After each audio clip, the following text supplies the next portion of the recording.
ឆ្នៃដបទឹកសុទ្ធធ្វើជាធូបការអូនងាយស្រួលមែនតើហើយស្អាតទៀតគាត់តែកាត់ដបទឹកសុទ្ធជាពីរចំណៃប៉ុន្តែឲ្យស្មើគ្នាណាអាខាងលើរៀងវែងមកហើយអាខាងក្រោមនឹងរៀងខ្លីបានហើយបន្ទាប់មកយើងចោះរុនវាដល់ពេលយើងចោះរុនហើយយើងយកអាក្បាលចឹងនិយាយថាកកដបទឹកសុទ្ធហ្នឹងញុកចូលរុនដែលយើងចោះមកហើយបន្ទាប់មកយកកម្របដបទឹកសុទ្ធហ្នឹងយកទៅមូលបិទវាវិញហើយនៅពេលដែលមូលបិទហើយអាផ្នែកខាងលើយើងចង់ឆ្នៃម៉ូតវាកកាញ់ឬក៏ជាទឹករលកឬក៏យើងចង់យកត្រង់ស្មើក៏បានដែរតាមចំណង់ចំណូលចិត្តតាមការស្រឡាញ់របស់យើងទៅបន្ទាប់មកវានឹងคล้ายទៅជាធូបការមួយយ៉ាងស្រស់ស្អាតសម្រាប់យើងដាក់លម្អនៅក្នុងផ្ទះឬក៏កន្លែងធ្វើការអីក៏បានដែរគឺស្រស់ស្អាតមែនតើ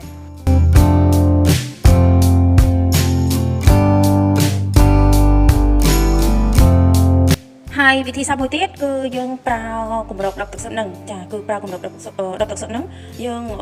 យកកាយទៀនណាយកមកបិទភ្ជាប់ជារង្វង់មូលហើយរង្វង់មូលហ្នឹងទៅតាមប្រភេទដបទឹកសុទ្ធដែលយើងដាក់យើងចង់ដាក់ទូចយើងធ្វើរង្វង់មូលរាងទូចទៅហើយបើយើងយកដបទឹកសុទ្ធរាងធំយើងធ្វើរង្វង់មូលហ្នឹងរាងធំដើម្បីឲ្យសោកដបទឹកសុទ្ធចូលបានណាយើងធ្វើជារង្វង់មូលហ្នឹង3ទៅ4ជាន់តាមដែលយើងស្រឡាញ់យើងចង់បានធូបការយ៉ាងវែងយើងដាក់5 6ជាន់ទៅ